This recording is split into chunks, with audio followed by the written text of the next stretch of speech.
महाराष्ट्र के अहमदनगर में जिला अस्पताल में आग से बड़ा हादसा, 11 लोगों की मौत। अस्पताल में कोरोना के 17 मरीज भर्ती थे। हादसे में एक मरीज भी घायल है। 10 मरीजों की मौत, एक घायल, इसमें 17 मरीज दाखिल थे, सभी कोरोना पॉजिटिव। अहमदनगर में अस्पताल में आग से 10 लोगों की मौत पर राष्ट्रपति और पीएम मोदी ने दुख जताया। आईसीयू में आग लगने से हुई कोरोना मरीजों की मौत। अस्पताल में आग को महाराष्ट्र के मंत्री नवाब मलिक ने बताया गंभीर मामला। कहा पूरी घटना की जांच होगी। फायर ऑडिट हुआ था या नहीं, इसकी भी जांच कराई जाएगी। महाराष्ट्र सरकार ने 5-5 लाख मुआवजे का ऐलान किया। अस्पताल में आग से मरने वाले मरीजों के परिवार को 5-5 लाख के मुआवजे का ऐलान। महाराष्ट्र के स्वास्थ्य मंत्री राजेश टोपे ने 1 हफ्ते में जांच रिपोर्ट मांगी। गोरखपुर में दिवाली मिलन समारोह में सीएम योगी ने दिए विधानसभा चुनाव लड़ने के संकेत। कहा नेताओं को चुनाव लड़ना चाहिए, वैसे आखिरी फैसला केंद्रीय नेतृत्व को लेना है। सीएम योगी के चुनाव लड़ने वाले बयान पर अखिलेश का निशाना। बोले बाबा को अब चुनाव नहीं लड़ना चाहिए, वो जा रहे हैं, मेरे चुनाव लड़ने पर फैसला पार्टी करेगी।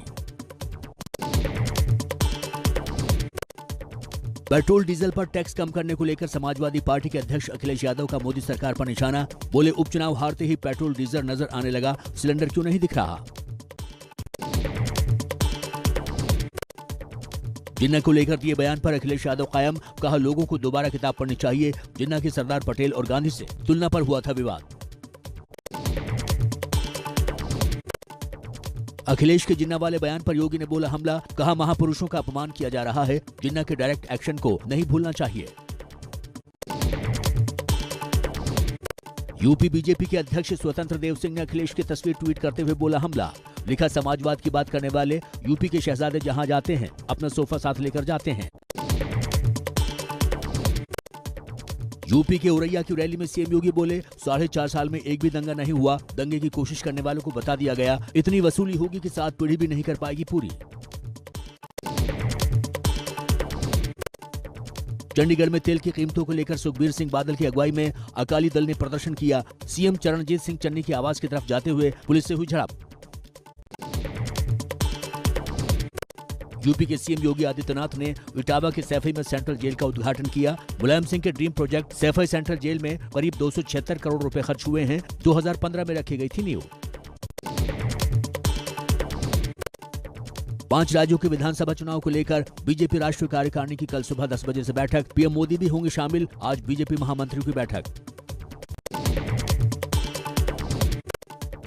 केजरीवाल सरकार ने दिल्ली में मुफ्त राशन योजना 6 महीने के लिए बढ़ाई। महंगाई को लेकर केंद्र पर हमला करते हुए केंद्र की मुफ्त राशन योजना भी 6 महीने बढ़ाने की मांग की। केंद्रीय खाद्य सचिव सुधांशु पांडे ने कहा मुफ्त राशन योजना को 30 नवंबर से आगे बढ़ाने का कोई प्रस्ताव नहीं। यूपी में सीएम योगी ने होली तक बढ़ाई है फ्री राशन योजना। पश्चिम बंगाल में बीजेपी को झटका। जॉय बनर्जी ने बीजेपी से दिया इस्तीफा। प्रधानमंत्री को लिखा भावुक खत। आर्यन ड्रग्स केस समेत 6 मामलों की जांच के लिए एनसीबी की टीम मुंबई पहुंची। वानखेड़े को लेकर बोले एनसीबी के डीडीजी जरूरत पड़ने पर लेंगे वानखेड़े की मदद। ड्रग्स केस में बीजेपी नेता मोहित कांबोज का बड़ा दावा। सुनील पाटिल नाम के शख्स को बताया ड्रग्स केस का मास्टरमाइंड। सुनील को अनिल देशमुख के बेटे का करीबी बताया। मनी लॉन्ड्रिंग केस में महाराष्ट्र के पूर्व गृह मंत्री अनिल देशमुख को हॉलिडे कोर्ट ने 14 दिनों की न्यायिक हिरासत में भेजा। ईडी ने 9 दिनों की कस्टडी मांगी थी। अनिल देशमुख के बेटे ऋषिकेश देशमुख ने सेशन कोर्ट में अग्रिम जमानत अर्जी दाखिल की। ईडी ने ऋषिकेश देशमुख को भी सम्मन भेजा है। बिहार के समस्तीपुर में जहरीली शराब से 4 लोगों की मौत की आशंका। मरने वालों में 2 सेना के जवान भी शामिल। बीमार 3 लोगों की हालत नाजुक, जारी है जांच। शराबबंदी वाले बिहार में जहरीली शराब पीने से मरने वालों की संख्या 35 तक पहुंची। गोपालगंज में 20 तो बेतिया में 15 की जान गई। कई लोगों ने आंखों की रोशनी भी गंवाई। बिहार के सीएम नीतीश कुमार बोले छठ पूजा के बाद शराबबंदी की समीक्षा करेंगे, जिम्मेदार लोगों पर कार्रवाई होगी। जहरीली शराब से मौत पर सीएम नीतीश का बयान वायरल होने से भी बड़ा विवाद। 5 दिन पहले नीतीश ने कहा था गड़बड़ चीज पियोगे तो यही होगा, विपक्ष ने नीतीश को घेरा। बिहार बीजेपी के प्रदेश अध्यक्ष संजय जायसवाल का शराबबंदी पर बड़ा बयान। कहा, शराबबंदी को 5 साल हो चुके हैं, इसकी सफलता पर विचार करना बेहद जरूरी है, इसकी समीक्षा होनी चाहिए। देश में और कम हुई कोरोना की रफ्तार। 24 घंटे में 10,929 नए केस मिले, 392 लोगों की मौत। रिकवरी रेट 98% के पार। मार्च के बाद सबसे ज्यादा हुई रिकवरी दर। कानपुर में फूटा जीका वायरस का बम, एक साथ 30 मरीज मिलने से मचा हड़कंप। स्वास्थ्य विभाग की टीम सर्वे और स्प्रे के काम में जुटी। महाराष्ट्र की उद्धव सरकार में मंत्री असलम शेख की जन्मदिन पार्टी में उड़ी कोरोना नियमों की धज्जियां। मुंबई के मलाड में भारी भीड़ जुटी, न मंत्री ने मास्क पहना न ही मेहमानों ने। कर्नाटक में पूरी तरह हटाया गया कोरोना का नाइट कर्फ्यू। कोरोना मामलों में लगातार बढ़ोतरी के बाद रात 10 बजे से सुबह 5 बजे तक कर्फ्यू लग रहा था। दिल्ली एनसीआर में आतिशबाजी से हवा अब भी बहुत जहरीली। दिल्ली के कई इलाकों में धुंध की मोटी चादर। नोएडा, गाजियाबाद के ज्यादातर इलाकों में भी AQI बेहद खराब स्तर पर।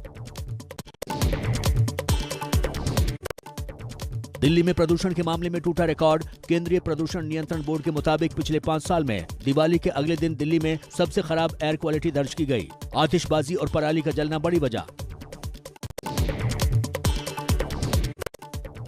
एम्स के डायरेक्टर रणदीप गुलेरिया का बयान, प्रदूषण में कोरोना वायरस खतरनाक हो सकता है। प्रदूषण में ज्यादा समय तक जिंदा रहता है वायरस।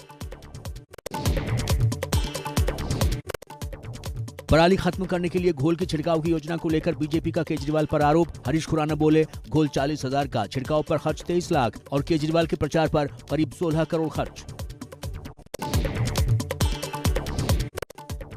आगरा में बढ़ते प्रदूषण का असर। प्रदूषण की वजह से ताजमहल साफ नजर नहीं आने से पर्यटक हुए निराश। नगर निगम प्रदूषण कम करने के उपाय में जुटा।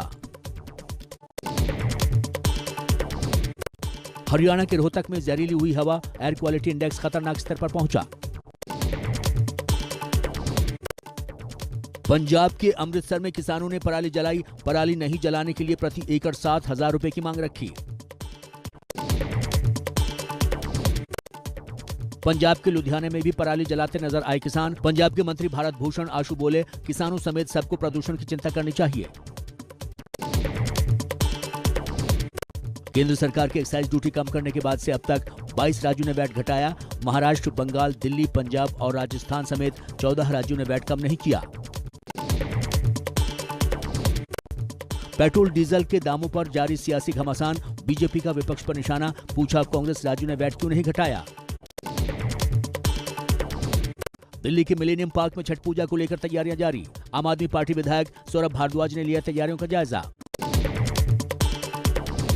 मुंबई में बीजेपी उत्तर भारतीय मोर्चा ने किया बीएमसी के फैसले का विरोध। छठ के लिए अपने खर्च पर कृत्रिम तालाब बनाने के फैसले की निंदा की।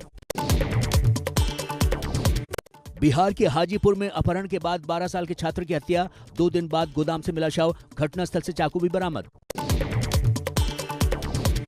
हरिद्वार दौरे पर पहुंचे मुख्यमंत्री पुष्कर सिंह धामी। हरिद्वार के भूपतवाला स्थित जैन मंदिर पहुंचकर जैनाचार्य से आशीर्वाद लिया।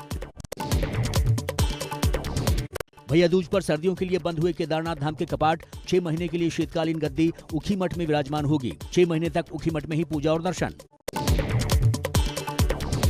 शीतकाल के लिए बंद हुए गंगोत्री धाम के कपाट। विधि विधान के साथ गंगा मंदिर के लिए रवाना हुई डोली। बड़ी संख्या में श्रद्धालु रहे मौजूद। प्रयागराज में भाई दूज के मौके पर बड़ी संख्या में पहुंचे श्रद्धालु। यमुना में लगाई आस्था की डुबकी। दिल्ली से सटे गुरुग्राम में 6 लोगों को गोली मारने वाला बदमाश अब भी फरार। दिवाली की रात कासन गांव में एक ही परिवार के 6 लोगों को गोली मारी थी। 2 लोगों की मौत। सेमीफाइनल में जाने के लिए टीम इंडिया के लिए अगला मैच जीतना हर हाल में जरूरी। अफगानिस्तान और न्यूजीलैंड के मुकाबले पर भी टिकी भारत की किस्मत। दक्षिण अफ्रीकी देश सियरा लियोन में बड़ा हादसा। दुर्घटना की शिकार टैंकर से तेल लूटने के दौरान धमाका। कम से कम 92 लोगों की मौत की खबर। जर्मनी में चलती ट्रेन में चाकू से हमला। शनिवार की सुबह हुए हमले से दहशत में लोग। हादसे में कई लोग घायल।